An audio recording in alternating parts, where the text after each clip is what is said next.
한림문교회 주일 예배를 하나님 앞에 올려드리도록 하겠습니다. 함께 임내송 찬양하겠습니다.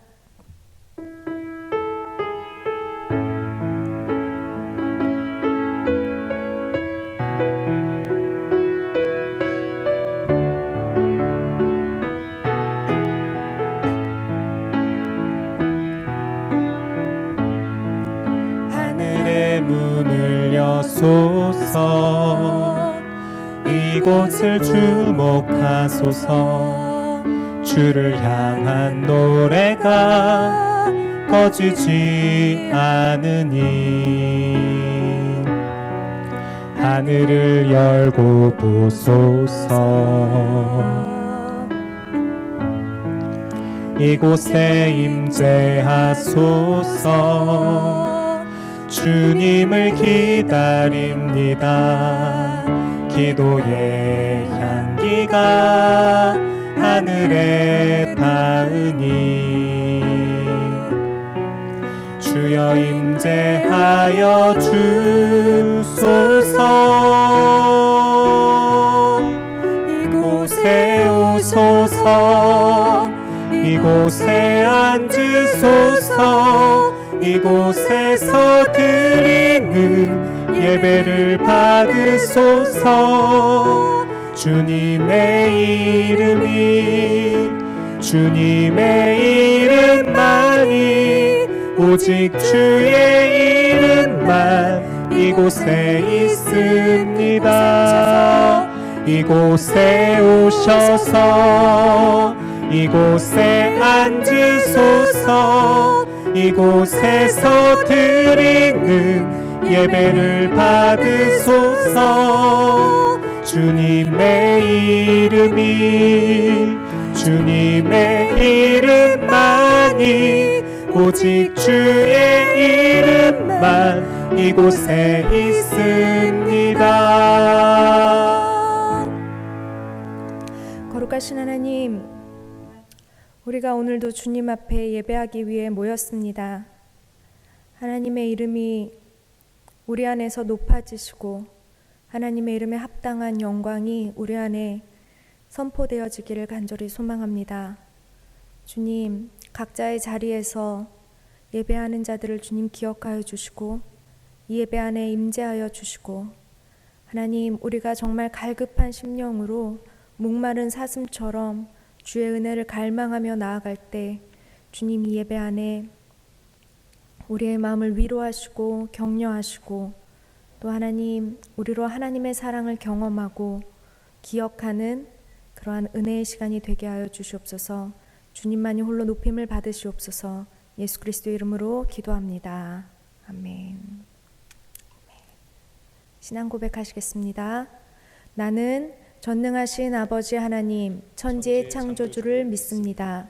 나는 그의 유일하신 아들 우리 주 예수 그리스도를 믿습니다. 그는 성령으로 잉태되어 동정녀 마리아에게서 나시고 본디오 빌라도에게 고난을 받아 십자가에 못 박혀 죽으시고 장사된 지 사흘 만에 죽은 자 가운데서 다시 살아나셨으며 하늘에 오르시어 전능하신 아버지 하나님 우편에 앉아 계시다가 거기로부터 살아있는 자와 죽은 자를 심판하러 오십니다. 나는 성령을 믿으며 거룩한 공교회와 성도의 교제와 죄를 용서받는 것과 몸의 부활과 영생을 믿습니다. 아멘. 아멘. 함께 찬양하시겠습니다.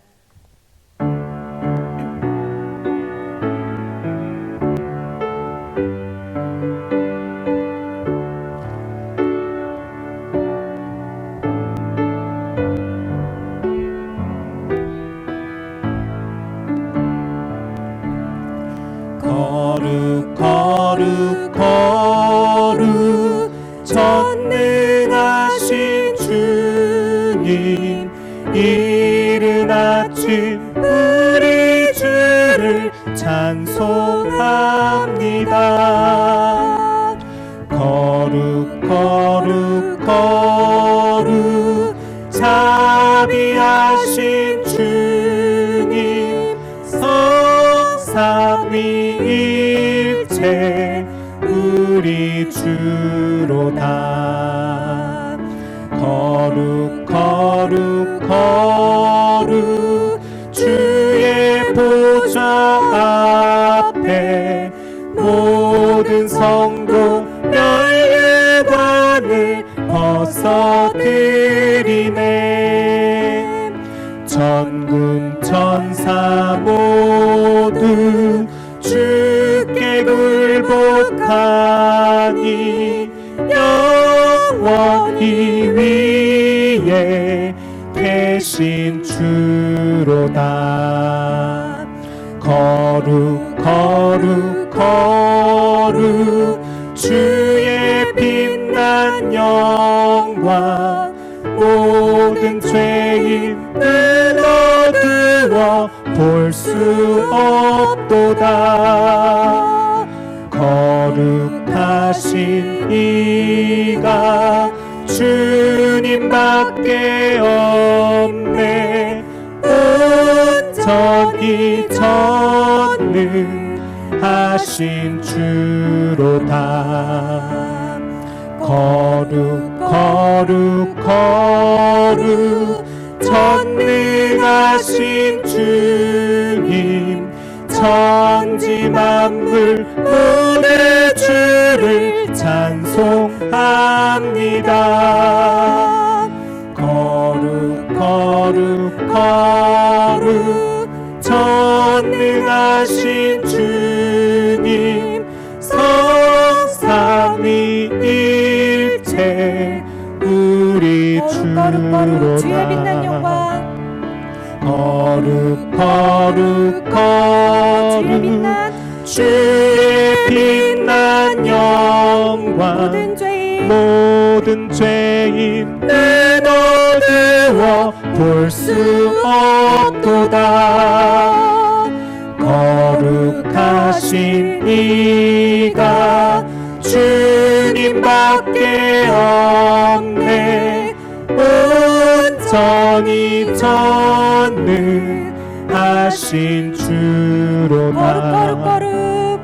거룩 거룩 거룩 전능하신 주님 천지 만물 모든 주를 찬송합니다.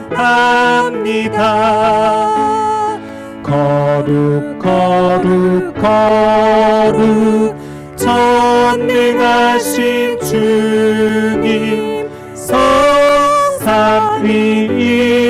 성삼위일체 우리 주로다.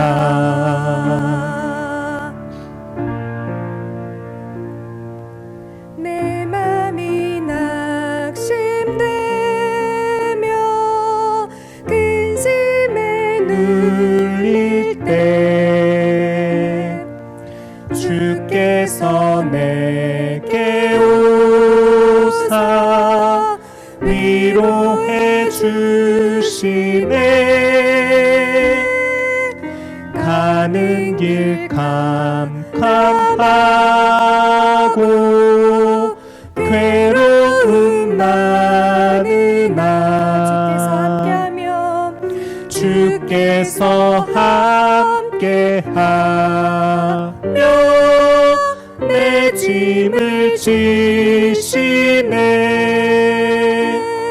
은혜가 내게 족하네. 그 은혜가 족하네. 이 괴로운 세상 지날 때 그 은혜가 족하네. 희망이 사라지고 친구 날 버릴 때 주 내게 속삭이며 새 희망 주시네. 싸움이 맹렬하여 두려워 떨 때에 승리의 왕이 되신 승리의 왕이 되신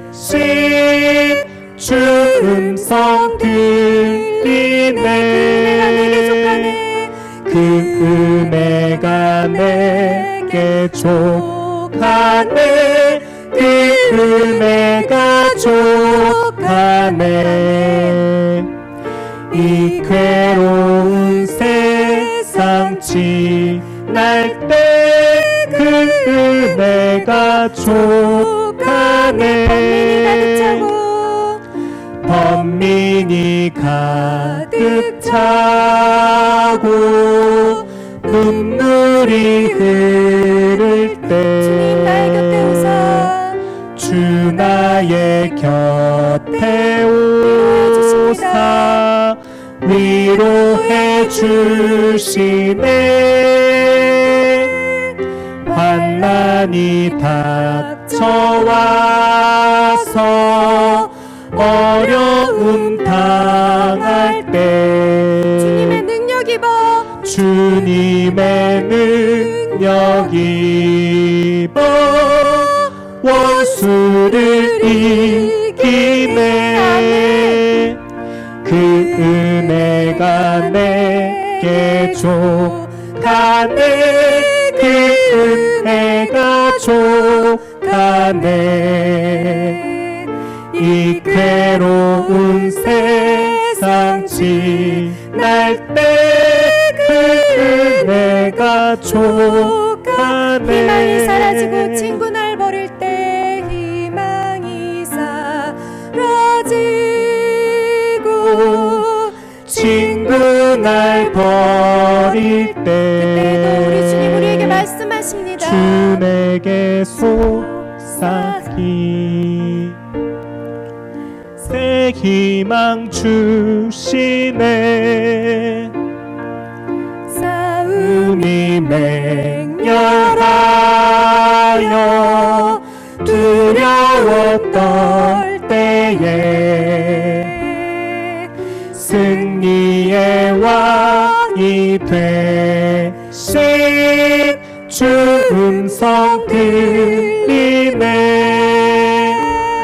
그 은혜가 내게 족하네 그 은혜가 족하네 이 괴로운 세상 지날 때 그 은혜가 족하네 가득 차고 번민이 가득 차고 눈물이 흐를 때 주 나의 곁에 오사 위로해 주시네 환난이 닥쳐와서 어려움 당할 때 주님의 능력이 원수를 이기네 그 은혜가 내게 족하네 그 은혜가 족하네 이 괴로운 세상 지날 때 그 은혜가 족하네 그 은혜가 내게 족하네 그 은혜가 족하네 이 괴로운 세상 지날 때 그 은혜가 족하네 그 은혜가 내게 족하네 그 은혜가 족하네 이 괴로운 세상 지날 때 그 은혜가 족하네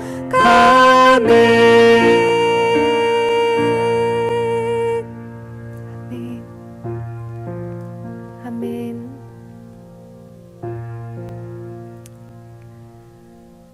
여러분 정말 그 은혜로 만족하십니까? 우리가 이 시간에 함께 기도하고 싶은데요. 우리의 마음이 낙심되고 세상에 아무런 소망이 없다고 느껴질 때에도 하나님은 우리와 함께 하십니다. 하나님만이 우리의 소망이 되십니다. 하나님은 여전히 우리를 위로하시고 여전히 우리에게 새 힘을 주시기를 기뻐하시는 하나님이십니다. 우리가 오늘 그 하나님을 의지하여서 그 아버지 되시는 하나님 앞에 우리에게 생명을 주기 위해 이 땅에 오신 그 예수 그리스도를 기억하면서 기도할 때 하나님 그 은혜가 내게 족합니다. 하나님 주시는 그 은혜가 내게 족합니다. 세상은 다 소망이 끝났다라고 말하지만, 우리가 할 수 있는 것이 아무것도 없다고 말하지만, 하나님, 내가 하나님 때문에 기뻐합니다. 하나님 한 분만으로 내가 만족합니다.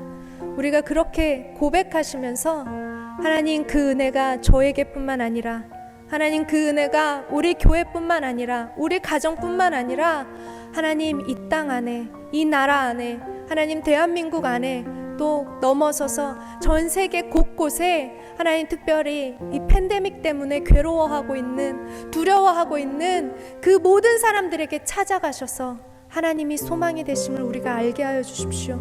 하나님, 이것이 기회가 되어서 열방이 하나님을 바라보는 기회가 되게 해주십시오. 하나님의 은혜를 경험하는 기회가 되게 해주십시오. 하나님이 소망인 것을 전 세계로 알게 하여 주십시오.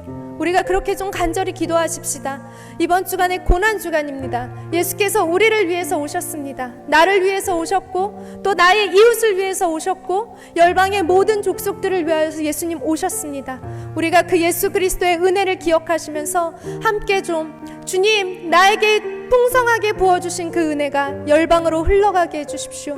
예수 그리스도가 소망이신 것을 알게 해주십시오. 함께 기도하겠습니다. 주님, 그 은혜가 내게 족합니다. 주께서 주시는 그 은혜가, 주께서 주시는 그 위로가, 그 소망이 내게 족함을 고백합니다. 하나님, 기도하는 것은 하나님, 우리가 그것 안에 안주하여 있지 않게 하여 주십시오. 하나님, 내게 있는 그 소망으로 끝나지 않게 하여 주십시오. 하나님, 그 은혜가 열방으로 흘러가기를 원합니다. 하나님, 세상에 소망이 없다고 말할 때 예수 그리스도가 소망이라고 말할 수 있기를 원합니다. 하나님, 우리 안에 그 위로를 주십시오. 그 소망을 주십시오. 그 평안을 주십시오. 하나님, 예배하는 모든 자들에게 하나님의 소망을 주십시오. 우리의 마음 깊은 곳으로부터 하나님 그 은혜가 족합니다라고 고백할 수 있도록.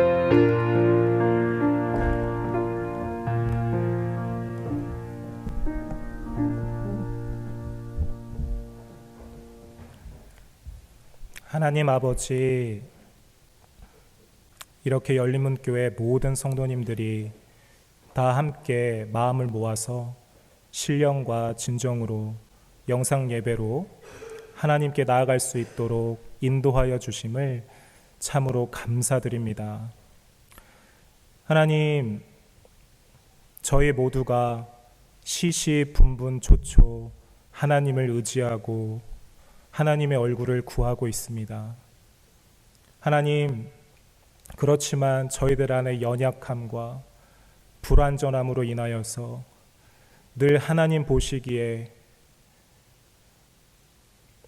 너무 어리고 죄악 가운데 빠져가는 것은 아닌지 하나님, 이 시간 저희들을 바라보나이다.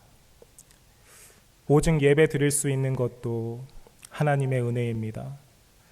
우리가 이러한 죄들과 연약함을 가지고도 주님의 보혈의 능력을 의지하여 이 시간 아버지 하나님께 나아가오니 저희들의 마음을 받아주시고 저희 모두를 긍휼히 여겨 주옵소서. 하나님 아버지, 또한 호주를 비롯한 저희들의 고국인 대한민국 한반도, 그리고 모든 열방이 이 재난으로 인하여서, 코로나 바이러스로 인하여서 달라진 생활, 또 불편함을 안고 살아가고 있습니다. 하나님, 이때에 믿음으로 하나님의 뜻을 바라보나이다. 기도의 때임을 알고 회개함으로 하나님께 더욱더 심령을 겸비하여 나아가나이다. 하나님의 뜻을 보여주시고 하나님의 뜻대로 살아갈 수 있도록 능력 부어 주시옵소서. 또한 모든 성도들이 하나님의 전에 모여서 다 함께 찬양하며 예배할 수 있는 그 기쁨의 날을 속히 허락하여 주옵소서. 이 예배의 시종 일관을 하나님 아버지께 맡겨드리며 거룩하신 예수님의 이름으로 기도드렸사옵나이다. 아멘.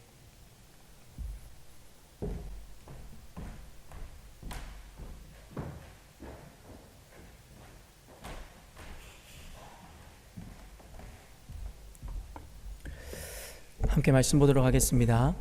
이 시간 주님께서 우리에게 주시는 말씀은 마가복음 12장 41절로 44절 말씀입니다. 마가복음 12장 41절로 44절 말씀입니다.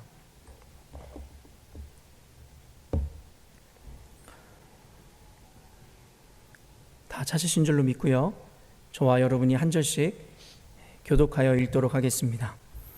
예수께서 헌금함을 대하여 앉으사 무리가 어떻게 헌금함에 돈 넣는가를 보실세 여러 부자는 많이 넣는데 한 가난한 과부는 와서 두 렙돈 곧 한 고더란트를 넣는지라. 예수께서 제자들을 불러다가 이르시되 내가 진실로 너희에게 이르노니 이 가난한 과부는 헌금함에 넣는 모든 사람보다 많이 넣었도다. 그들은 다 그 풍족한 중에서 넣었거니와 이 과부는 그 가난한 중에서 자기의 모든 소유 곧 생활비 전부를 넣었느니라 하시니라. 아멘. 오늘은 마가복음 본문 말씀을 가지고 공평하신 하나님이라는 제목으로 하나님의 말씀을 증거하고자 합니다. 어떻게 한 주간도 주님이 주시는 평안 가운데 모두 승리하셨습니까? 우리 여러분들에게 이제 온라인 예배로 하나님 앞에 드리지만 이렇게 인사했으면 좋겠습니다. 우리가 할 수 있는 최선과 전심의 예배를 하나님께 드리십시다.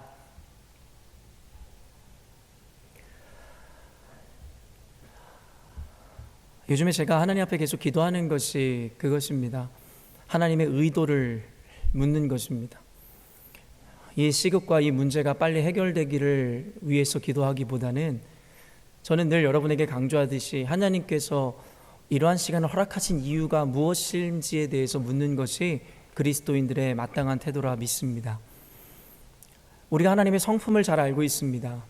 하나님은 사랑이시며 선택하신 그 백성들을 향하여 늘 온유와 평강으로 또한 오래 참으심으로 인내해 주시는 주님이십니다. 그런 하나님께서 사랑하는 그의 자녀들에게, 백성들에게 이와 같은 환난과 고통의 시간을 즐거이 주시지 않는다라는 것을 우리는 잘 알 것입니다. 그럼에도 불구하고 하나님이 허락하실 수밖에 없는 이 상황이라면 우리가 주의 뜻을 묻고 하나님의 의도를 묻는 것이 더 중요한 이슈일 것입니다. 그래서 저는 하나님 앞에 늘 기도하며 이 시국 가운데, 이러한 때 가운데 하나님께서 과연 우리 그리스도인들에게 하나님의 교회 가운데 말씀하시는 바가 무엇일까를 고민합니다. 그러면서 요즘에 제가 하나님 앞에 구하는 것이 그것입니다.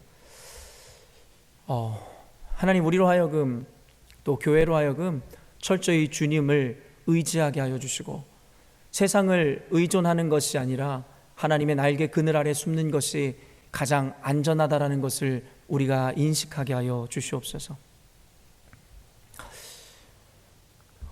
언젠가도 여러분에게 이야기했지만 이미 우리는 종교 탄압 시대를 살아가고 있습니다. 많은 이들이 아니라고 부정할지 모르겠으나 여러모로 일어나는 현상이나 들려오는 이야기들은 곧 그것이 바로 종교 박해이며 탄압이라는 것을 우리는 쉽게 인지할 수 있는 것입니다. 요즘에 기도하면서 저는 사실은 제가 호주에 있지만 호주에 있는 교회보다 한국에 있는 교회를 위해서 더 많이 기도하는 것 같습니다.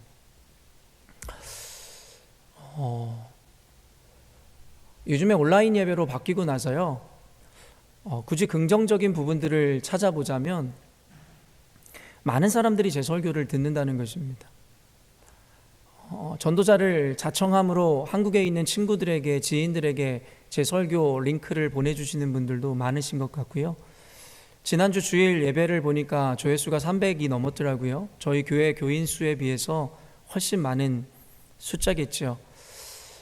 그러면서 깨닫는 것이 있습니다. 어쩌면 하나님께서는 이 시기를 통해서 단순히 우리 교인들뿐만 아니라 한국에 몇 되지 않는 이 동영상 예배에 참여하는 분들에게도 하나님의 말씀이 동일하게 전해져야 된다라는 것입니다.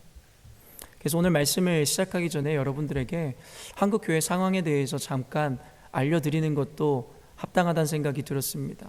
특별히 이곳에 있는 열린문교회 성도들도 결국엔 우리의 고국이며 또 우리의 뿌리인 한국의 그 상황에 대하여 우리가 알고 함께 기도해야 하는 사명자로 부름받았기에 잘 귀 기울여야 할 줄로 믿습니다.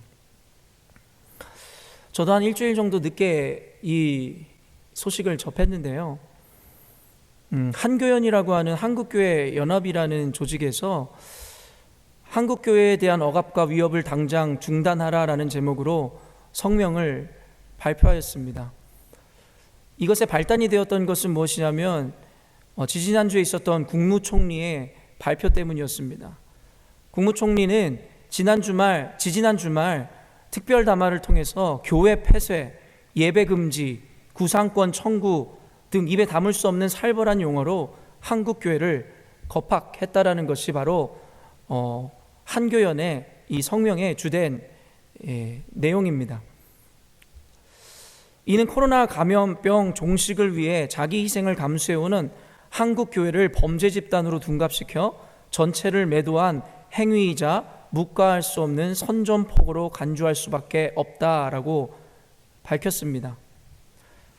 국가가 국민의 신앙행위를 강제하고 억압할 권한은 없다며 비록 감염병 확산 방지를 위한 목적이라 하더라도 협조와 권고 수준을 벗어난 강압적 권한은 그 누구에게도 없다.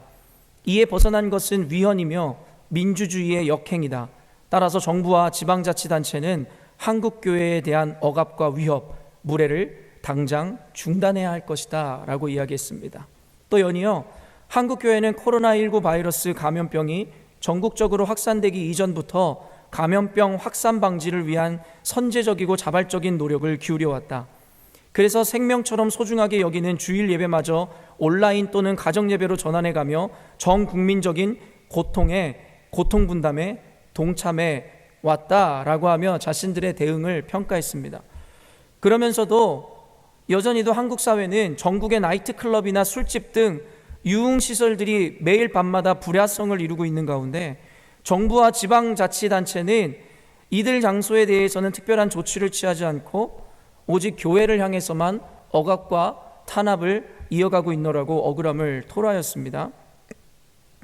또한 연이어 이렇게 이야기했습니다. 어쩔 수 없이 현장 예배를 진행하고 있는 소수의 교회들도 하나같이 당국이 정한 수준 이상의 위생수칙과 방역 기준을 철저히 준수하고 있다.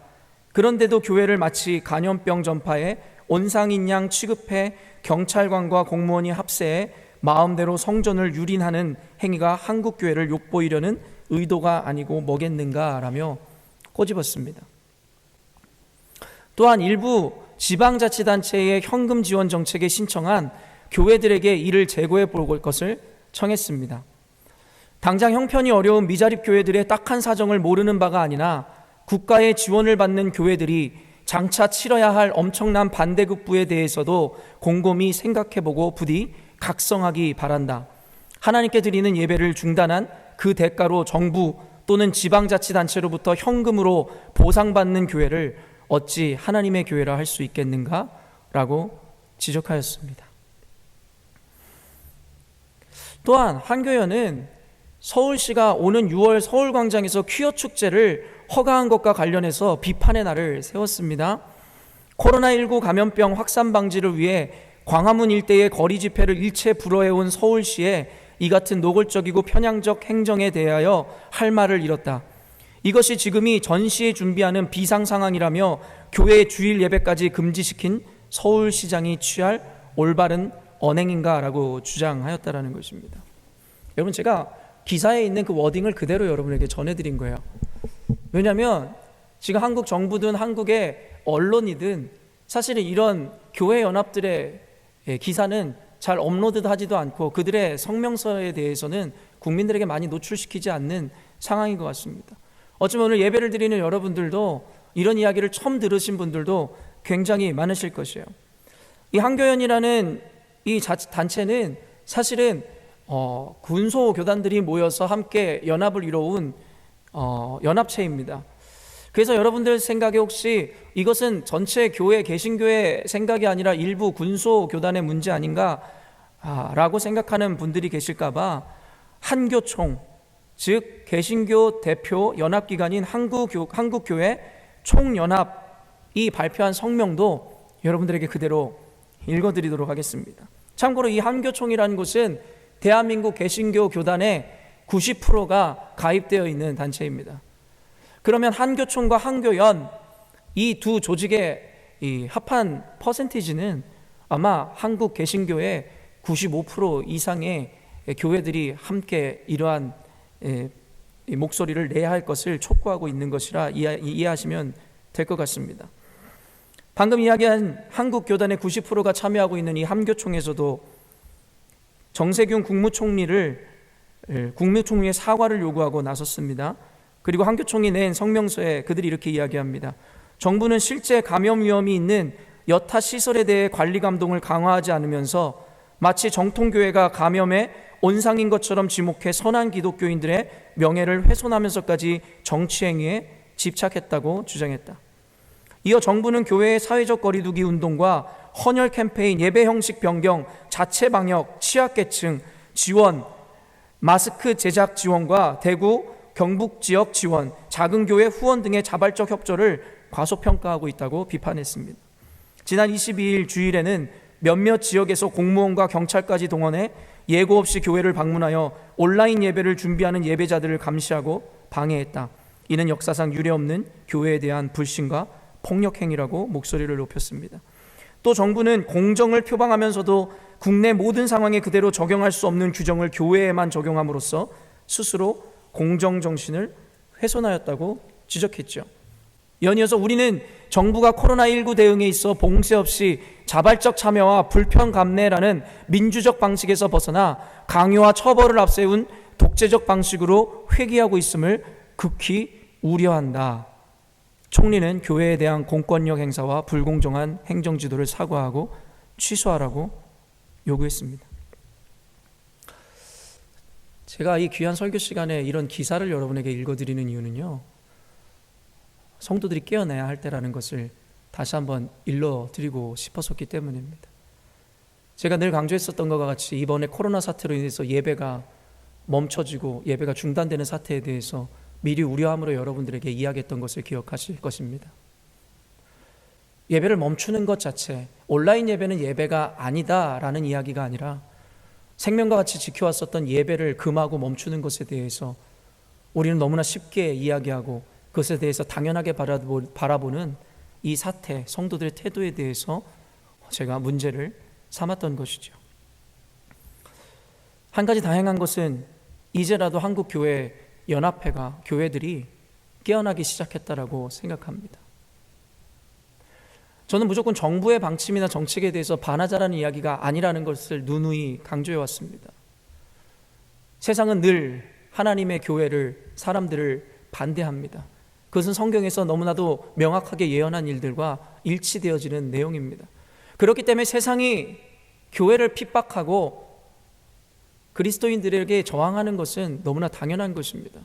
그러나 문제는 무엇이냐면 교회 안에 예수를 믿는다라고 이야기하면서도 세속화에 물들어짐으로 말미암아 교회를 탄압하고 교회를 반대하고자 하는 세계관들과 세상의 정치 그리고 세상의 어떤 세속적인 방법에 대해서 우리 교회까지도 너무나 쉽게 그것을 옳다라고 이야기하기 시작하더라는 것입니다. 종교 탄압이라는 이야기가 나왔을 때에 어떤 기독교인들의 댓글을 읽은 적이 있었습니다. 마음이 너무 아팠습니다. 이것이 무슨 종교 탄압이냐? 이것은 당연히 교회가 세상을 배려하기 위해서 당연히 행해져야 되는 것 아니냐라고 목소리 높이면서 교회를 비난하는 목소리를 내는 네티즌들의 모습이었습니다. 여러분, 어떻게 보면 여러분들이 합리적인 판단으로 바라보면 이것은 종교의 탄압이 아니라고 이야기할 수도 있겠죠. 여러분, 근데 그것 알고 계십니까? 한국 교회 목사님들이, 전 세계의 교회 목회자들이 교회가 동성애의 합법화에 대해서 목숨 걸고 반대했던 이유가 뭔지 아세요? 단순히 동성애라는 그 죄가 성경에서 금하는 죄인 것 이상의 여러분 문제가 있는 것입니다. 뭐예요? 바로 동성애가 합법화되기 시작하면서부터 그 다른 죄들은 모두 물밀듯이 교회로 들어올 것이기 때문이었습니다.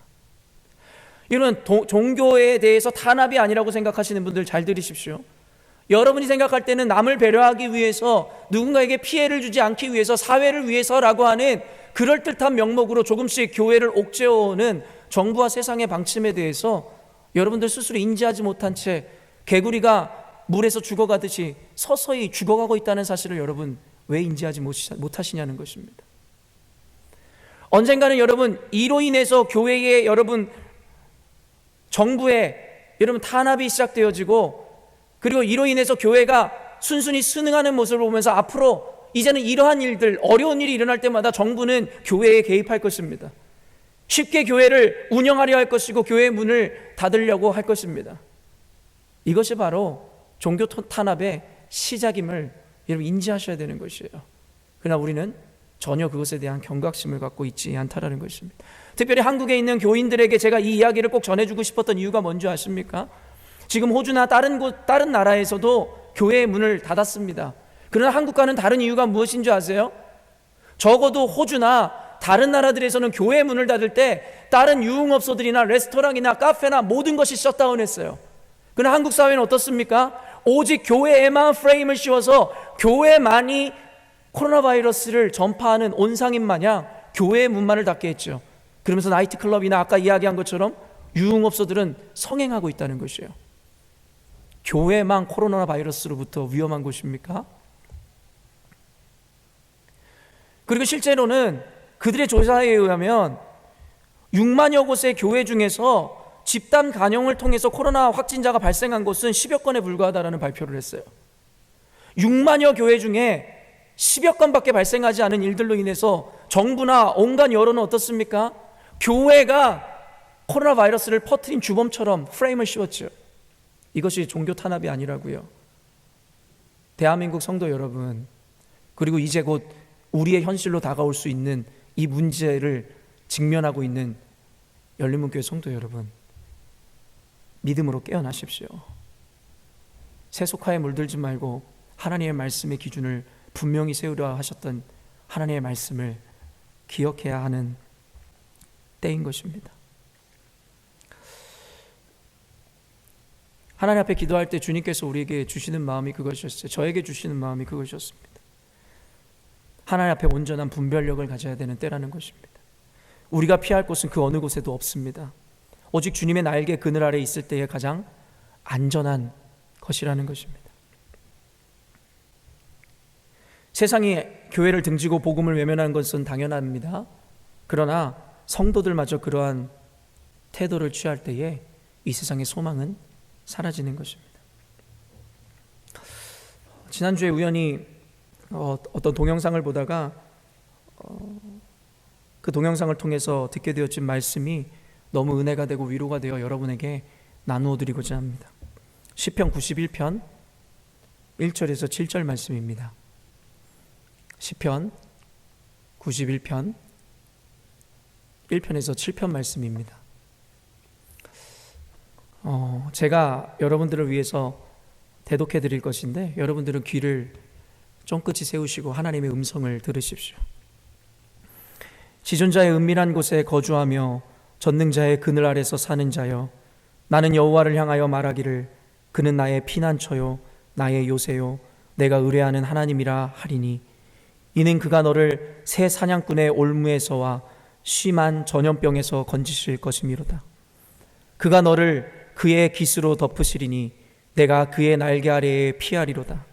그의 진실함은 방패와 손방패가 되시나니 너는 밤에 찾아오는 공포와 낮에 날아듣는 화살과 어두울 때 퍼지는 전염병과 밝을 때 닥쳐오는 재앙을 두려워하지 아니하리로다. 1000명이 내 왼쪽에서 10,000명이 내 오른쪽에서 엎드러지나 이 재앙이 내게 가까이 하지 못하리로다. 아멘. 전능자이신 주님을, 하나님을 믿는, 또한 그를 아버지로 둔 여러분, 우리가 피할 곳은 오직 주님의 날개 아래임을 잊지 마십시오. 교회가 사라지고 교회의 문을 닫고 우리가 믿음에서 떠나갈 때에 우리는 우리의 생명을 보존할 수 있으리라 생각할지 모르겠으나 우리는 주님의 그 주님의 그 날개 아래에서 그 보호를 떠나는 순간 결국엔 우리는 죄에 오염되며 세상에로부터 오는 모든 재앙으로부터 피할 수가 없는 것입니다. 이것이 바로 믿음이며 이것이 바로 신앙인 것입니다. 이때야말로 우리의 신앙이 진짜 신앙인지 가짜인지를 분명히 드러내게 하시리라 믿습니다.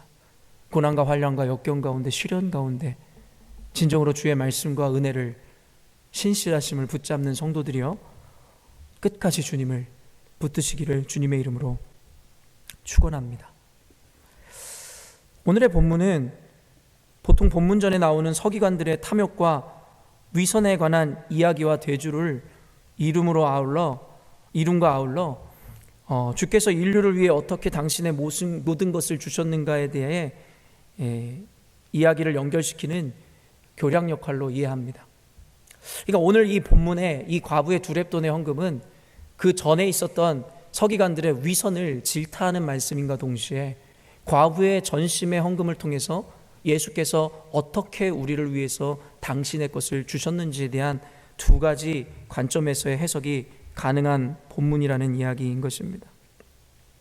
우리가 이 본문에 대해서 너무나 잘 알고 있듯이 부자들은 자신의 재산의 일부를 드렸던 것과 다르게 과부는 그가 가진 전 재산을 하나님께 드리는 장면이 나오게 됩니다.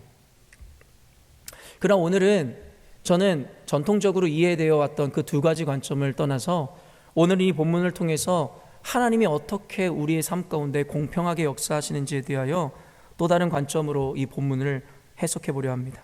또한 현재 우리가 처한 상황과 환경 가운데서 또한 그리스도인의 삶에 대하여 이 말씀을 어떻게 구체적으로 적용할 수 있는지에 대해서 여러분들에게 나눠드리려고 합니다.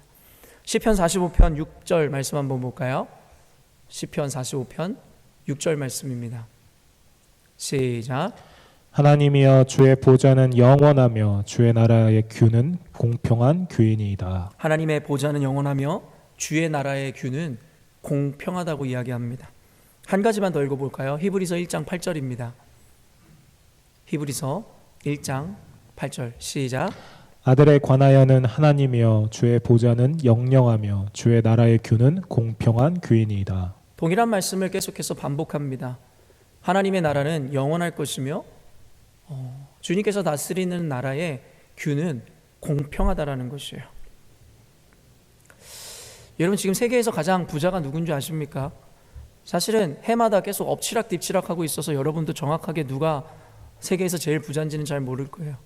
근데 여러분 이 평균적으로 가장 1위를 오래 했었던 사람 중에 한 명이 바로 빌 게이츠라는 사람입니다.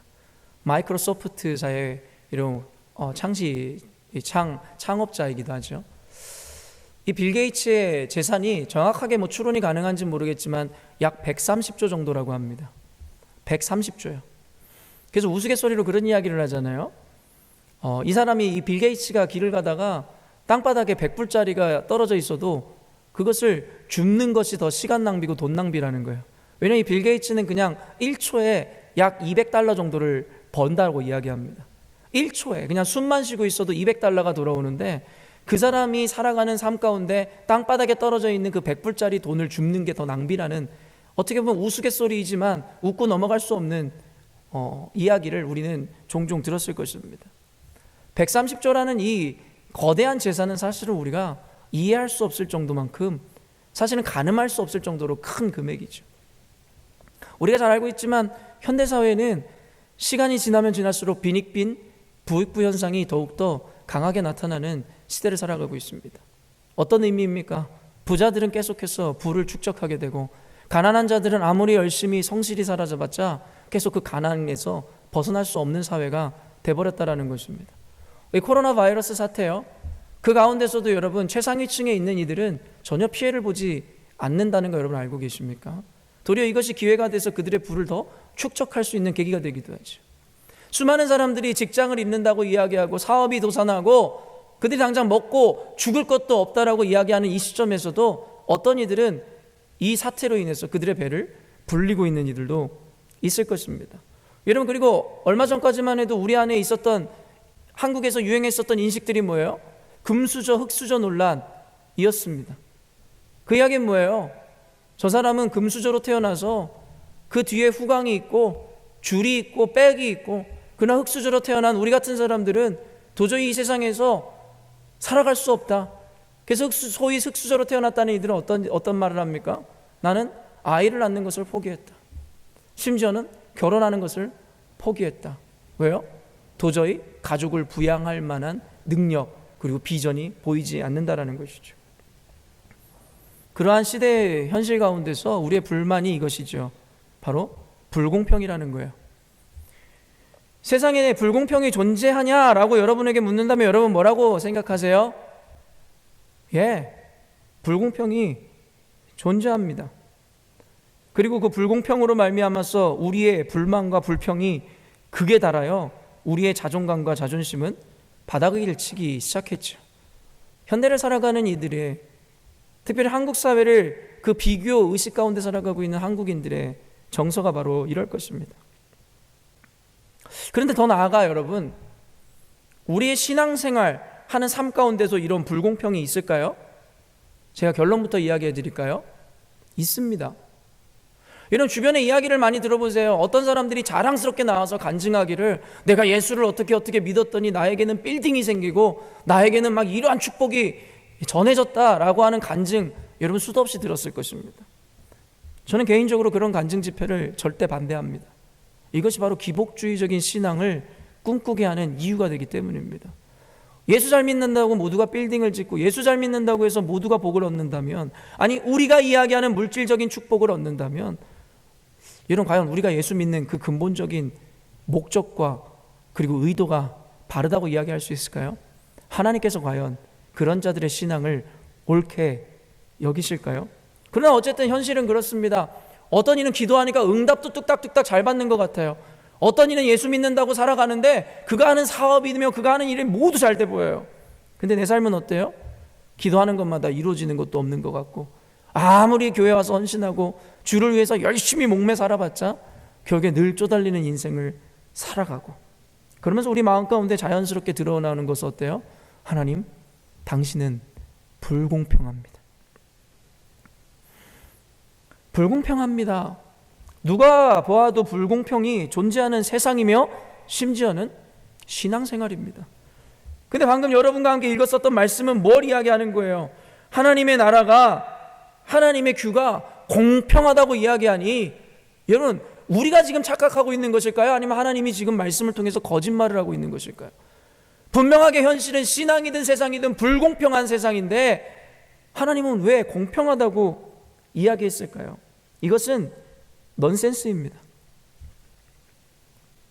그런데 제가 여러분들에게 오늘 말씀을 통해서 정답을 알려드리려고 하는 것이에요. 아마도 우리 의식 안에 공평과 불공평에 대한 온전한 인식이 정립되지 않는다면 우리는 하나님의 규가 공평하다는 이 말씀을 죽었다 깨어나도 이해할 수 없을 것입니다. 하나님의 방법은 이것입니다. 여러분, 우리가 아무리 우리가 원하는 바를 이야기하고 하나님 앞에 기도한다고 하여서 하나님의 뜻이 바뀌어지지 않는다는 거예요. 세상이 달라지지 않는다는 것입니다. 물론 다른 관점에서 이해하셔야 되는 것이죠. 여러분, 세상은 우리의 기도 때문에 바뀌는 것이 아니라 하나님의 주권적 섭리에 의해서 바뀌는 것이라는 거예요. 그런데 우리는 하나님 앞에 기도할 때 모두가 자기가 바라는 대로 자기가 원하는 것을 아뢰고 그것에 대한 응답을 구하죠. 그런데 과연 그것이 옳은 것일까요? 성경은 우리 인간은 악하다고 이야기하고 있습니다. 우리가 구하는 것은 정욕을 위함이라고 이야기하고 있는 것이에요. 어쩌면 지금 이 시간에 교회와 온 그리스도인들의 기도의 제목은 코로나 바이러스가 빨리 끝나게 해달라는 기도일 거예요. 우리 가정이 재정적인 평화를 얻게 해달라고, 건강일, 질병이 사라지게 해달라고. 근데 과연 그것이 하나님이 원하시는 것일까요? 여러분, 우리의 신앙에서 지금 중요한 것은 바로 역발상적인 신앙인 것입니다. 세상이 이야기하는 관념, 세상이 말하는 대로 생각하는 것이 아니라 이러한 현상, 세상도 모두 싫어하고 우리도 싫어하는 이 상황 가운데 과연 하나님은 어떤 것을 의도하셨을까? 여러분, 우리가 분명하게 선언할 수 있어야 됩니다. 내 뜻이 이루어지는 것이 좋은 것이 아니라 하나님의 뜻이 이루어지는 것이 가장 좋은 것이라는 거예요. 그래서 성경에서는 이야기합니다. 인간은 죄인이며 하나님의 생각은 우리의 생각과 다르다고 이야기하고 있다는 거예요. 그런데 모든 그리스도인들이, 모든 인생들이 자신의 뜻을 구하고 기도하더라는 거예요. 그리고 그 뜻이 이루어졌을 때 과연 우리는 행복할까요? 여러분, 발상의 전환을 하세요. 기도라는 것은 여러분의 뜻을 이루는 것이 아니라 하나님의 뜻을 이루기 위해 여러분들은 중간자의 역할을 하는 것입니다. 왜요? 하나님이 여러분의 기도를 통하여 하나님의 뜻을 이루기로 작정하셨기 때문입니다. 그 말은 여러분의 기도가 하나님의 뜻을 바꾸는 것이 아니라 하나님의 뜻을 이루기 위해서 여러분의 기도를 사용하신다는 것이죠. 이와 같은 것으로 여러분, 우리의 상식이나 합리적인 생각으로 하나님의 인도하심을 이해할 수 있다라고 생각하면 안 된다라는 것이에요. 그 말인즉 우리가 진정한 하나님의 공평을 이해하기 위해서는 우리의 관점과 합리와 이성을 내려놓고 하나님의 관점에서의 그 가치, 공평에 대해서 이해할 수 있어야 된다는 것이죠. 그래야만이 하나님이 얼마나 공평한 분이신지를 인지할 수 있게 된다는 것입니다. 오늘 두렙돈의 헌금을 드린 과부의 이야기를 통해서 하나님의 공평이 무엇인지를 깨닫게 되는 여러분 되시기를 주님의 이름으로 축원합니다. 그리고 오늘 설교를 마치고 나서 아마 여러분들이 왜 하나님은 공평하신 분이라는 것인지 이러한 불공평한 세상을 살아갈지라도 이해하게 될 것이라 믿습니다. 첫째, 한번 따라해 볼까요? 하나님의 공평을 이해하기 위해서는 이것을 이해하셔야 됩니다. 첫째, 늘 우리를 지켜보시는 주님을 인식해야 된다는 것입니다.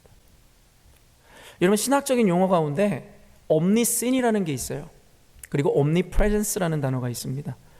omnipresence라는 것은 무엇이냐면 말 그대로 하나님은 어느 곳에서나 존재하신다는 것이죠. omniscient은 무엇입니까? 하나님은 무엇이든지 다 지켜보고 계신다라는 거예요. 여러분 믿으십니까? 이것이 바로 전지전능하신 하나님에 대한 의미인 것이죠. 모든 것을 아신다는 것이에요. 41절 말씀 띄워주실 수 있나요? 읽습니다. 시작. 예수께서 헌금함을 대하여 앉으사 무리가 어떻게 헌금함에 돈 넣는가를 보실세 여러 부자는 많이 넣는데. 여러분, 연복의 앞에서 예수님이 헌금을 넣는 사람들을 가만히 보고 있더라는 것입니다. 그러다가 이 부자가 헌금을 많이 넣는 것도 보시고 오늘 본문의 주인공인 한 과부가 작은 돈을 헌금하는 것도 주님이 보시더라는 것입니다. 사실 이 41절에서 우리가 영적으로 인지해야 되는 것은 무엇이에요? 주님이 보고 계신다는 것입니다. 많은 이들이 신앙이 퇴보하는 것을 보게 됩니다. 성장하는 것이 마땅한데 어린아이가 밥을 먹으면 시간이 흐르면 자라나야 되듯이 성장해야 되듯이 신앙인들도 10년, 20년, 30년 신앙생활을 하면 영적인 성장을 이뤄야 되는데 성장하기는커녕 오히려 퇴보하는 것을 보게 되죠. 성경에서는 퇴보하는 그들을 패역한 자, 타락한 자들이라고 이야기하는 것인데 여러분 성장은 성장하고 계십니까? 아니면 퇴보하고 계십니까? 저는 목회를 하면서 신앙이 성장하기는커녕 퇴보하는 이들을 많이 보았습니다. 그들은 순간에 어떤 은혜, 어떤 감동을 입어 어떤 것을 쉽게 결단하고 결심하지만 그런 그들의 결단은 오래가지 않습니다. 그들은 주를 위해서 살겠노라고 생명까지도 초계와 같이 던지겠노라고 이야기하지만 그들의 삶으로 돌아가서는 여지없이 그러한 고백들은 온데간데 사라지는 것을 보게 되지요. 그래서 궁극적으로 교회가 바뀌지 않게 되더라는 것입니다. 그 이유가 무엇이겠습니까? 왜 그들은 그들의 결단을, 그들의 성장을 지속적으로 지켜내지 못하는 것일까요? 이유는 단순합니다. 주님이 보이지 않고 느껴지지 않는 분이시기 때문인 것이죠. 그와 반대로 우리 눈앞의 성공과 세상의 요구와 도전은 너무나 명확하게 보이는 것이에요. 여러분이 나라가 살아가는 곳에는 물질 만능 시대, 만모니즘에 빠져서 물질을 가진 자들이 어떻게 흥하고 어떻게 성공하고 얼마나 편안하게 사는지를 너무나도 여러분은 두 눈을 떼어서 볼 수 있는 것이에요. 그러다 보니까 어떻습니까? 그 처절하게까지 느껴지는, 그렇게까지 보여지고 체감되어지는 세상을 살아가기 때문에 우리는 세상의 필요와 요구를 따라가게 될 수밖에 없다라는 거예요. 그러나 아까도 얘기했지만 주님은 보이지가 않는 거죠. 그러니까 우리의 결단은 쉬이 사라질 수밖에 없는 것입니다. 언젠가도 나눈 적이 있는 것 같은데 예전에 제가 부교역자 생활을 할 때에 한국에서의 한 교회에서 이런 9시까지 우리는 출근을 하는 거였어요. 한 방에 한 12명 정도의 교역자가 함께 사역을 했었는데 여러분 재밌는 것은 그 교육자들이 늘 지각을 한다는 거예요. 늘 지각을 하는 거예요. 그래서 수석 부목사님이 아무리 이야기하고 권면을 해도 늘 10분, 20분, 심지어는 30분 늘 지각을 하는 거예요. 그래서 그 수석 부목사님이 화도 내보기도 하고 얼르고 달래기도 하고 하지만 그 고질적인 것은 바뀌지 않더라는 것이죠. 근데 여러분, 그들이 단 한 번에 바뀌는 일이 있었어요. 뭐 때문이었을까요? 바로 벌금 때문이었습니다. 5분 늦을 때마다 10,000원을 내야 된다라는, 여러분, 교역자들 사이에 약속을 했어요. 그때 그 다음날 어떻게 될게요? 지각하는 사람이 한 명도 없다라는 것입니다. 여러분, 인간이란 존재가 그래요. 보이지 않는 것, 구속력이 없는 것, 억압이 없는 곳에서는 여러분, 우리는 방종의 삶을 살기가 쉬워요. 왜요? 보이지 않는 거니까요. 느껴지지 않는 거니까요. 체감되지 않는 거니까요. 그러나 벌금이라든가 실질적인 피해라든가 눈에 보이는 어떤 것이라면 결국엔 당장도 나를 바꿀 수 있는 것이에요. 그렇기 때문에 사람은 보이는 것과 체감되는 것에 약하다라는 거예요. 그래서 믿음으로 사는 것이 쉽지 않은 거예요. 왜요? 믿음은 보이지 않는 것을 따라가는 것이고 이루어지지 않은 것이 이루어질 줄로 믿고 살아가는 자들이기 때문입니다. 코로나 바이러스 사태 가운데서도 제가 주님의 날개 아래 시편 91편을 읽어드리면서 피하는 것이 내 옆에서 1,000명이 10,000명이 죽어진다 할지라도 하나님이 나를 보호하신다라고 이야기하지만, 그리고 입술로는 아멘이라고 이야기하지만, 어떻게든 교회를 봉쇄하고 어떻게든 마스크를 쓰고 장갑을 끼고 세상과 차단돼야지만 내가 안전하지 라는 생각을 할 뿐이지, 하나님의 그늘 아래 머무는 것이 얼마나 안전한지에 대해서는 우리는 아멘만 할 뿐이지 그렇게 실제로 안정감을 누리지 않는다는 거죠. 왜요? 간단하죠. 보이지 않는다는 것입니다. 근데 마태복음 1장 23절에 뭐라고 고백하고 있습니까? 마태복음 1장 23절입니다. 보라 처녀가 잉태하여 아들을 낳을 것이요 그의 이름은 임마누엘이라 하리라 하셨으니 이를 번역한즉 하나님이 우리와 함께 계시다 함이라. 네, omnipresence. 하나님은 언제나 우리와 함께 한다는 거예요. 여러분 믿으십니까? 이런 우리가 하나님을 인식해야 된다라는 거예요. 보이지 않는다고 해서 존재하지 않는 것이 아니라 보이지 않지만 믿음의 눈을 떠서 우리와 늘 함께 하시는 주님을 인식해야 된다라는 것이에요. 이런 우리가 주님이 늘 우리와 함께 하고 계심을 인식하는 순간 우리는 죄에서 멀어질 수 있는 것이죠. 주님께서 늘 우리의 억울함을, 우리의 연약함을 보고 계시고 이해하고 계심을 알 때 우리 안에 세상으로부터의 불평과 불만족에서 벗어날 수 있는 것입니다. 여러분, 코람데오라는 라틴어가 있어요. 그게 무슨 말이에요? 하나님의 면전, 존전 앞에서란 뜻이에요. 이건 그들이 이야기하는 거예요. 뭐예요? 늘 하나님 앞에 코람데오의 신앙, 주님이 내 앞에 계신다라는 믿음으로 살아가야 우리가 거룩함으로 살아갈 수 있다라는 믿음의 고백인 것입니다. 여러분, 이러한 고백이 있으십니까? 눈에 보이지 않는다고 하여 여러분이 믿노라고 이야기하는 그 하나님이 무존재하신다고 여기는 삶을 살고 계신 거 아니에요?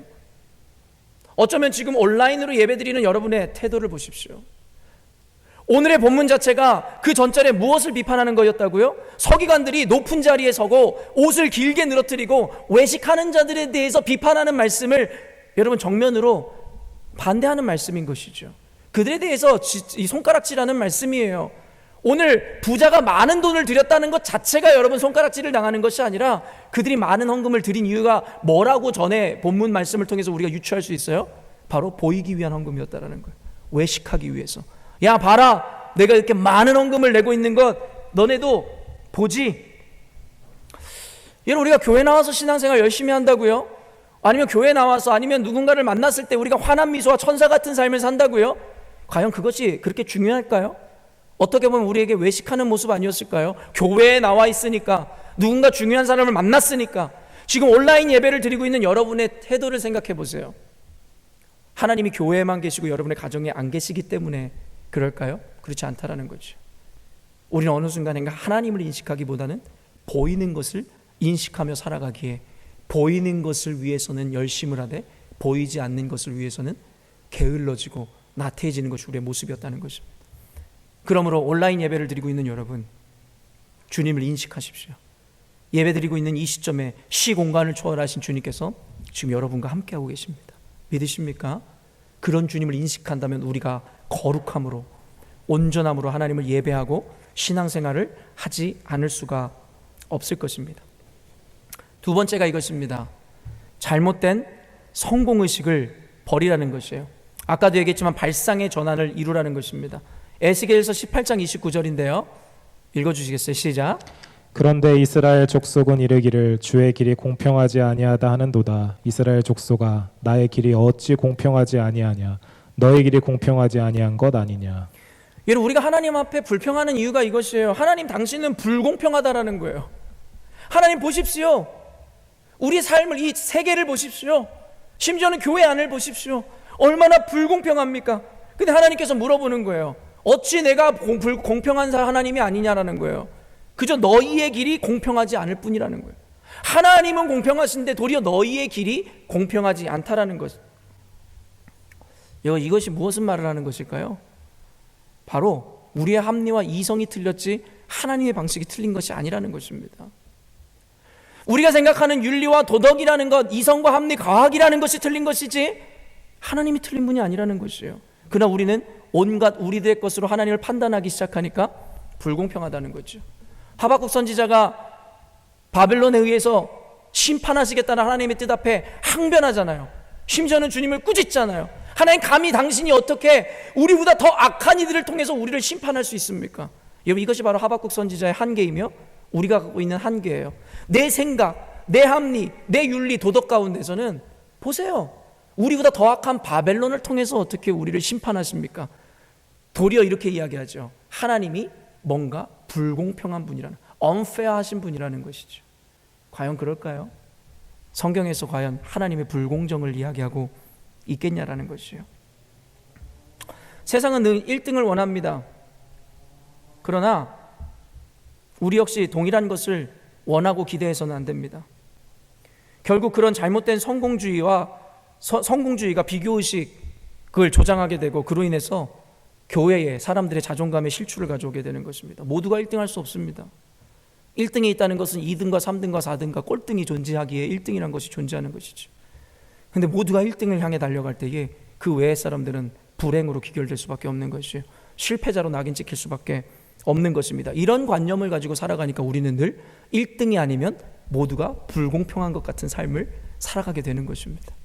성경에서는 한 번도 1등이 되라고 우리에게 이야기한 적이 없다라는 것이에요. 심지어는 교회 안에서까지 이런 잘못된 세속주의적인 성공의 발상들을 우리에게 전달하고 있잖아요. 그렇죠? 교회 안에서도 잘 돼야 된다라는 것이에요. 여러분, 왜 우리가 다 의사가 되고 변호사가 되고 판사가 돼야 됩니까? 왜 교인들은 다 나가서 세상에서 부자가 돼야 되고 왜 나가서 다 높은 고위 관직에 앉아야 됩니까? 예수님이 그런 것을 가르쳐 주셨습니까? 근데 교회에서마저도 다니엘 학습법이요, 뭐 어쩌고 저쩌고 하면서 하나님 앞에 뭐 기도하고 하나님 신앙생활을 잘하면은 하나님이 1등 만들어준다고요? 이런 기복주의적이고 세속주의적인 관념을 따르는 신앙이 어디 있습니까? 예수 믿는다고 해서 공부 잘합니까? 예수 잘 믿는다고 해서 부자 됩니까?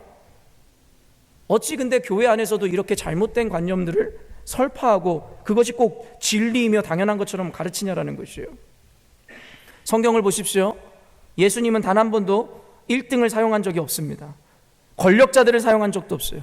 부자들만 사용한 적도 없었다라는 거예요. 오히려 더 작고 천한 자들, 어부들, 그리고 창녀들, 그들을 찾아가셔서 그들을 제자로 삼으셨고 그들을 통해서 세상을 바꾸셨어요. 고지론이라고요? 우리가 높은 곳에 올라가야지 영향력을 발휘한다고요? 맞습니다. 그게 바로 세속적 관념이죠. 높은 자리에 꽤 차고 앉아 있어야 세상에 영향력을 끼친다고요? 그게 바로 기독교 관념입니까? 예수님이 그렇게 가르치셨습니까? 아니죠. 그저 성공하고 싶은 여러분들의 관념이죠. 성공하고 싶은 세상의 관념이죠. 에이든 윌슨 토저 목사님이 이것이 성공이다라고 쓴 책을 한번 읽어보십시오. 성경에서는 우리가 이야기하는 성공의 가치 판단과는 전혀 다른 성공에 대한 가치를 알려주고 있음을 우리는 발견하게 될 것입니다. 이러한 세속적 관념을 갖고 있으니까 불공평한 거죠. 왜요? 돈 많이 가진 자가 하나님의 사랑을 입은 자로 생각하니까요. 공부를 잘해서 명문대를 가고 의사가 되고 변호사가 돼야 하나님의 축복을 받은 것처럼 여기니까요. 그러니까 늘 불공평하게 여기겠죠. 그러나 주님 말씀하세요. 그것은 너희들의 생각이고 너희들의 판단이고 너희들의 길이며 너희들의 길이 불공평한 거지 내가 불공평한 것이 아니라는 것이죠. 42절 말씀, 43절 말씀 한번 읽어볼까요? 42 시작. 한 과부는 와서 두 렙돈 곧 한 고드란트를 넣는지라. 예수께서 제자들을 불러다가 이르시되 내가 진실로 너희에게 이르노니 이 가난한 과부는 헌금함에 넣는 모든 사람보다 많이 넣었도다. 예수님이 지켜보시다가 이상한 소리를 하시죠. 부자는 많이 넣었어요. 근데 과부는 2렙돈을 넣었대요. 그런데 부자가 많이 넣은 것보다 과부의 그 2렙돈이 더 귀하대요. 그게 더 크대요. 그게 예수님의 관점이라고요. 여러분이 갖고 있는 관점처럼, 세속주의자들이 갖고 있는 관점처럼 많은 돈이 더 큰 가치가 아니라 주님한테는 그 작은 돈이 가치였대요. 여러분에게 이거를 좀 더 자세히 알려드릴까요? 2렙돈이 뭐예요? 오늘 성경에 이야기한 것처럼 한 고드란트래요. 한 고드란트가 얼마의 가치예요? 여러분, 4고드란트, 이 고드란트가 4개가 모이면 4고드란트인데 그것이 한 아사리온이에요. 한 아사리온이 16개가 모여야 한 데나리온이 돼요. 한 데나리온이 뭔지 아세요? 그때 당시에 노동자의 하루 품삯이에요. 하루 열심히 일을 하면 벌 수 있는 돈이 한 데나리온이라고요. 그렇다면 2렙돈은 하루 품삯의 64분의 1에 해당하는 돈이에요. 제가 옛날에 이 고등학교 때부터 저는 새벽에 그 인력시장에 나가가지고 기다리다가 봉고차 타고 저는 노동을 했었거든요. 그때 당시에 하루 8만 원 정도를 노동자부에게 노임으로 줘요. 그러면 인력 소개업소에다가 소개료 10,000원을 제가 주고 점심값을 5,000원 빼고 나면 65,000원 정도 하루 품삯으로 받을 수 있었어요. 물론 품삯의 개념은 지금이나 그때나 뭐 많이 달라졌겠지만 지금 제가 저때 일했을 때에 그 시점으로 가가지고 우리가 생각하자는 것이죠. 65,000원이 하루 품삯이라고 생각하면 거기에 64분의 1은 얼마일까요? 즉 오늘 과부가 하나님께 헌금한 2렙돈의 가치는 현재 우리 돈으로 1,016원 정도예요. 1,016원이요. 1달러요. 이런 부자가 얼마를 넣는지 모르겠지만 분명한 건 부자, 그리고 많은 것을 넣었다는 것을 통해서 우리 알 수 있어요. 많은 걸 넣었겠죠. 근데 과부는 1,000원 정도, 1달러를 헌금했대요. 근데 주님께서 그 과부의 1달러가 부자가 드린 많은 돈보다 더 많이 넣었다라는 거예요. 이것이 바로 하나님의 관점입니다. 세상의 관점에 찌들어 있다면 그 관점을 내려놓으십시오. 그러지 않다면 우리는 하나님의 공평을 발견할 수 없는 것입니다. 여러분, 누구를 위해 사십니까? 세상을 위해 살아가세요? 아니면 주를 위해 살아가십니까? 여러분이 세상을 위해 살아간다고 한다면 전 할 말 없습니다. 왜요? 세상을 위해서 살아가는 사람들은 세상을 위한 관념과 관점으로 살아가야죠. 그게 맞죠. 근데 만약에 여러분이 주님을 위해서 살아간다라고 이야기하신다면 이러면 세상의 관점이 아니라 하나님의 관점을 취하십시오. 1등을 원하는 것이 아니라, 그리고 많은 것을 원하는 것이 아니라, 이제는 발상과 의식의 전환이 필요한 때입니다. 사랑하는 성도 여러분, 발상을 전환하십시오. 도리어 세상을 반대하는 역발상을 가지십시오. 그것이 그리스도가, 그리고 또한 교회가 승리하는 길일 것입니다. 마지막 3번째입니다. 최선을 다하는 인생을 살라는 것입니다. 44절 한번 읽어주시겠어요? 44절 말씀입니다. 시작. 그들은 다 풍족한 중에서 넣었거니와 이 과부는 그 가난한 중에서 자기의 모든 소유 곧 생활비 전부를 넣었느니라 하시니라. 여러분, 세상의 성공주의를 따르지 않는다고 해서 게으르거나 그저 현실 안주적인 나태한 삶을 살으라고 가르치는 것이 결코 아니라는 것이에요. 우리는 주님의 영광을 위해 살아갑니다. 그렇기 때문에 매 순간 자기의 위치에서, 각자의 삶의 자리에서 최선을 다해야 된다는 거예요. 지금 주님께서 과부의 헌금을 칭찬하신 이유가 그 1,000원이라는 가치 때문이에요. 작은 것을 드릴수록 주님이 더 기뻐하신다는 얘기를 하고 싶은 거예요. 그럼 1,000원보다 900원, 800원, 700원, 100원, 10원 내면 더 주님이 기뻐하세요? 그게 바로 역발상적인 생각이에요? 아니라는 거예요.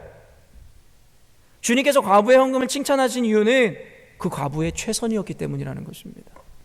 여러분, 하나님의 관점은 우리가 가진 것, 우리의 지금 위치에서 얼마나 높은 수준, 얼마나 많은 지식, 얼마나 많은 것을 가졌는지에 대해서는 관심이 없다라는 거예요.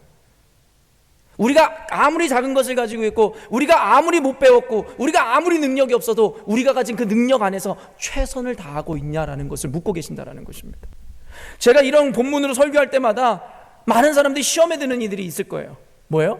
그러면 내 전 재산 팔아서 지금 교회에다가 헌금하라는 얘기야? 여러분, 그렇게 단순하게 이 말씀을 이해하십니까? 하나님께서 우리에게 요구하시는 것은 전 재산을 팔아 교회에다 헌금하라는 이야기가 아니라 너가 처해 있는 상황 가운데 최선으로 하나님 앞에 나아가라는 것을 이야기하는 것이지요. 최선을 다하라는 거예요. 여러분, 우리는 달란트의 비유를 잘 알고 있어요. 예수님께서 어느 날 주인이 돌아와서 1달란트, 그리고 2달란트, 5달란트, 하나님 맡기신 그 달란트 사람들에게 여러분 그 결과에 대해서 얼마를 남겼든지 관계없이 똑같은 것을 결과로 주셨잖아요. 그러나 주님께서 1달란트 받은 종을 하나님께서 벌하신 이유가 무엇이었어요? 그가 가진 것까지 뺏어갔던 이유가 뭐예요? 그가 남긴 게 많지 않아서요? 아니라는 거예요. 1달란트 받은 종은 어때요? 그 돈을 땅에 묻어두고 그것을 그저 지키고 게으르게 살았다는 거예요. 주님께서는 그에게 게으르고 무익한 종이라 얘기하죠.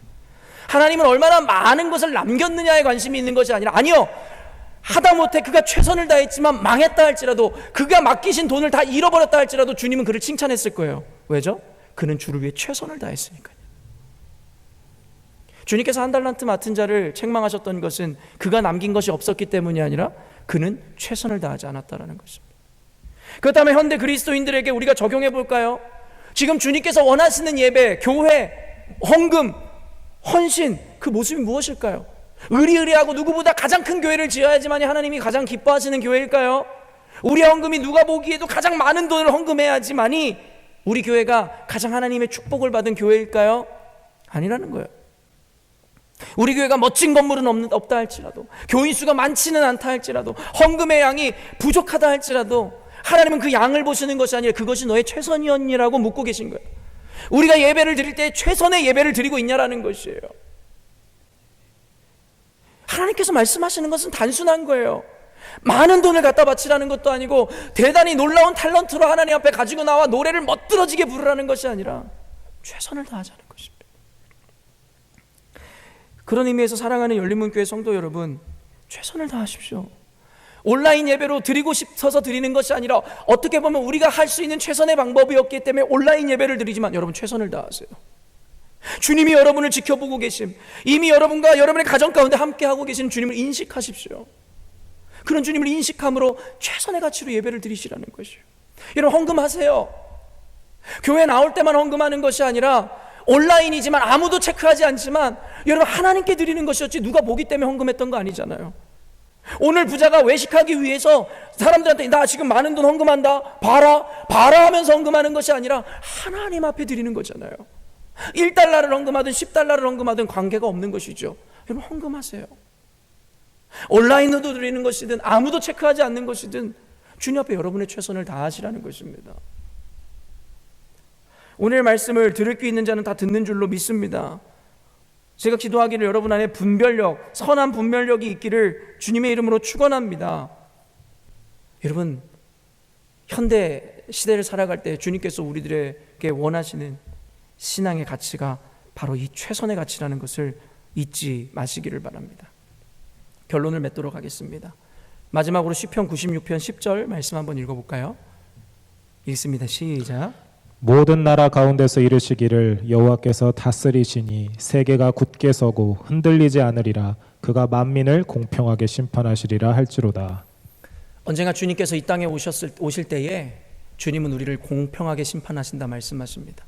근데 그 공평이라는 것은 네가 세상에서 얼마나 많은 성공을 이루고 얼마나 부를 많이 축적했느냐가 아니라 하나님께서는 우리의 최선의 가치, 우리의 자리에서, 우리의 입장에서 우리가 가진 것 중에 하나님께 전심을 다했었던, 우리의 온 마음과 정성을 다해 드렸던 그 예배의 가치로 우리들을 심판하실 것입니다. 그렇기 때문에 하나님은 공평하신 것이에요. 돈이 많든 적든, 능력이 있든 없든, 내 몸이 불편하든 건강하든, 그것이 하나님의 가치 판단의 기준이 아니라 우리가 각자 처해 있는 삶의 환경의 자리에서 얼마나 주님 앞에 전심을 다한 예배, 전심을 다한 삶을 살았는지가 주의 가치 판단의 기준이기 때문입니다. 그런 의미에서 주님은 공평하신 분이라는 것입니다.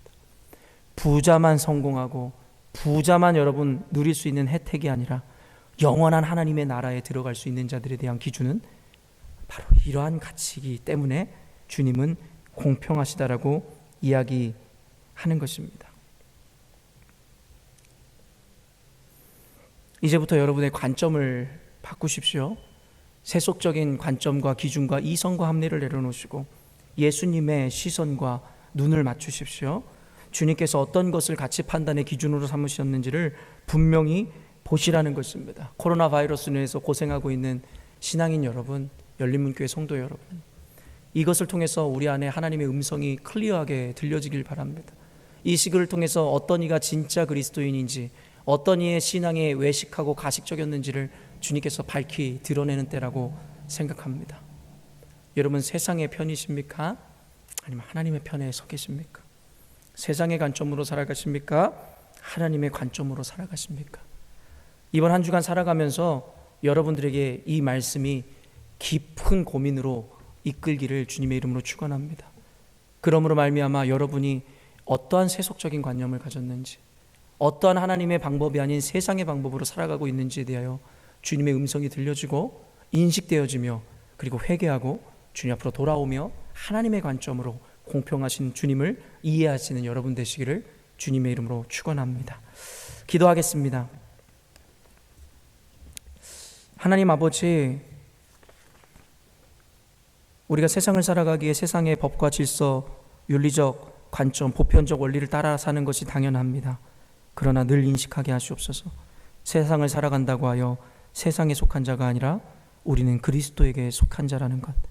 그렇기 때문에 세상의 법보다 하나님의 법이 상위법이며 하나님의 법이 완전한 법이라는 것, 늘 인식할 수 있는 은혜가 있게 하여 주시옵소서. 하나님의 법칙대로, 하나님의 말씀대로, 하나님의 공평한 인식대로 살아가기로 결정하는 성도들에게 하나님의 도우심이 있기를 원하며, 그 말씀을 부여잡고 살아갈 때에 하나님이 도우시고 인도하시는 하나님의 은혜를 경험하는 성도들 되게 하여 주시옵소서. 감사드리며 예수님의 이름으로 기도합니다. 아멘. 이 시간 우리 함께 찬양하시며 하나님께 준비한 헌금 정성스럽게 봉헌하도록 하겠습니다.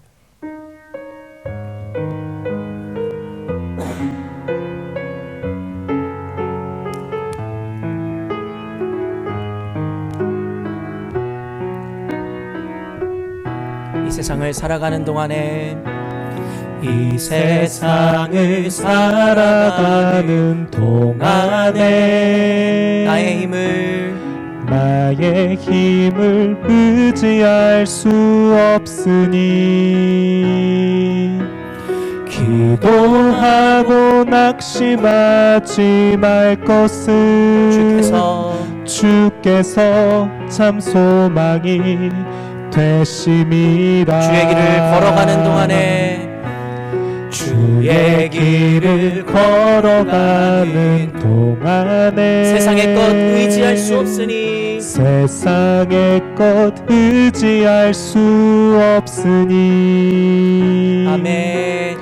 감사하고 낙심하지 말 것은 주께서 참 기쁨이 되심이라. 하나님의 꿈이 나의 비전이 되고 예수님의 성품이 나의 인격이 되고 성령님의 권능이 나의 능력이 되길 원하고 바라고 기도합니다. 기도하겠습니다. 하나님 아버지, 이 시간 사랑하는 주의 성도들 십시일반 작은 것이지만 주의 교회와 나라를 위하여 헌금하고 봉헌합니다. 오늘의 과부의 헌금을 통해서도 우리가 배우듯이 하나님 많은 것을 원하는 것이 아니라 전심의 것을 원하기에 하나님 누군가가 얼마나 많은 것을 봉헌했는지보다는 그가 가진 최선으로 주님 앞에 나아갔는지를 하나님 아버지 점검할 수 있도록 우리 성도들의 마음을 겸손케 하여 주시옵소서.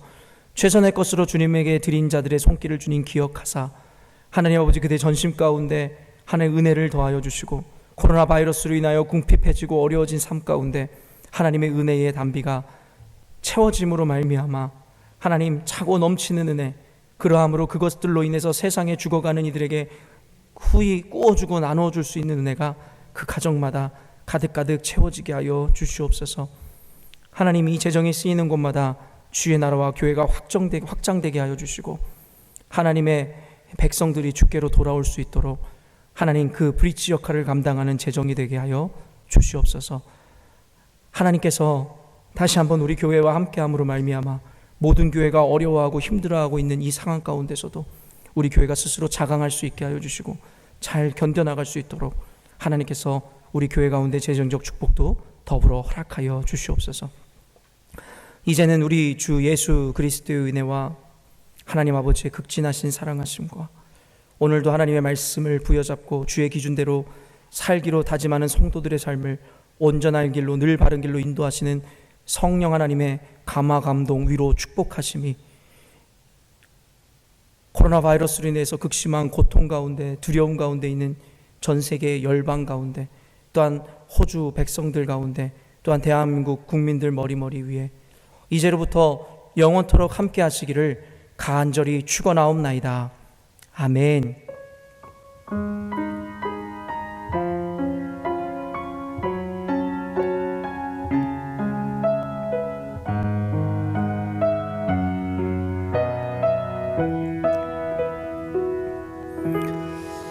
짧게 광고하도록 하겠습니다. 여러분이 잘 알고 계시듯이 지금까지도 계속되어지는 정부의 시책으로 인해서 교회의 모든 이 활동들이 중지된 상태입니다. 그러나 아까도 이야기했듯이 이 상황은 우리가 피할 수 없는 것이었기에 각자의 처소에서 자리에서 더욱더 전심의 예배, 온전한 신앙의 생활로 하나님께 영광 돌리는 여러분이 되셨으면 좋겠습니다. 세 번째 광고입니다. 앞으로 주일 예배와 수요 예배는 지금까지 그러한 것처럼 한동안 미디어팀과 함께 동영상으로 준비하여 여러분에게 일괄적으로 제공하게 될 것입니다.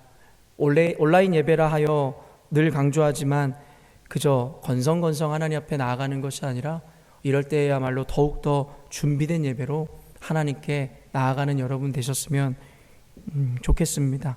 셀 리더분들께서는 혹시 이 교회에서 보내는 이 동영상 온라인 예배 링크가 받지 못하는 분이 한 분도 계시지 않도록 모든 성도들을 한 명 한 명 사력 있게 여러분 생각하시고 배려해 주심으로 모든 이들에게 주일 설교를 잘 전달해 주셨으면 좋겠습니다. 그 다음 광고입니다. 온라인 예배 에티켓 여러분 잘 알고 계시지요? 한번 같이 읽어봤으면 좋겠는데 온 가족이 함께 모여 거룩하게 예배를 드립니다. 단정한 복장으로 예배를 드립니다. 그리고 성경책을 지참합니다. 예배 10분 전부터 예배를 준비하고 여러분 기도합니다. 또한 올바른 자세로 모든 순서를 정성을 다해 참여합니다. 그리고 예배에 집중하여 하나님의 은혜를 기대합니다. 헌금은 온라인 계좌를 통해 정성껏 봉헌합니다. 그리고 혹 여러분 가운데 온라인으로 예배드리는 것이 불편하거나 어려운 환경 가운데 있다면 안내된 주보에 따라서 가정에서라도 꼭 가정 예배를 드리시기를 부탁드리도록 하겠습니다. 그리고 마지막 광고입니다. 온라인 헌금 안내입니다. 계속 되어지는 것과 같이 여러분 저렇게 항목별로 성함을 기록해 주시면 교회에서 여러분이 낸 헌금을 잘 관리하고 투명하게 사용할 수 있을 것입니다. 특별히 여러분 한 가지 여러분에게 말씀드리는 것은 여러분들이 성함을 기입할 때에 교회에 등록된 이름을 꼭 사용해 주십시오. 그래야 교회에서 여러분이 내신 헌금들을 정리할 때에 혼선이 없이 여러분의 성함을 올바르게 기재할 수 있을 것이기 때문입니다. 그래서 교회에 여러분 등록된 이름대로 여러분이 성함을 써주시면 교회에서 여러분의 헌금을 투명하게 잘 사용하고 관리하는 데에 여러모로 도움이 될 것 같습니다. 사랑하는 성도 여러분, 다시 한번 이야기하지만 이 코로나 사태로 인한 이 시국은 모두가 원했던 것은 아니지만 하나님께서 허락하신 이유가 있는 시간입니다. 그렇기 때문에 불평과 불만으로 이 시간을 보내기보다는 도리어 감사함과 그리고 도리어 기쁨으로 우리의 믿음으로 이 시간들을 잘 제치하길 바라며 하나님께서 우리에게 가르치시고자 하는 그 신앙의 관점, 하나님의 음성에 여러분 민감하게 반응하셨으면 좋겠습니다. 이 시간 마지막으로 우리 옆에 가족들과 함께 모두 이 평화 우리 축복하시며 오늘의 예배를 마치도록 하겠습니다. 우리 어색하더라도 우리 옆에 있는 자녀들과 부모님들, 우리 형제들을 향해서 평화 하나님의 평강이 당신의 삶에 넘쳐나기를 넘쳐나기를 평화 평화 하나님의 평강이 당신의 삶에 가득하기를 마지막으로 한 번만 더 우리가 믿음으로 고백하십시다. 기쁨, 하나님의 기쁨이 할렐루야.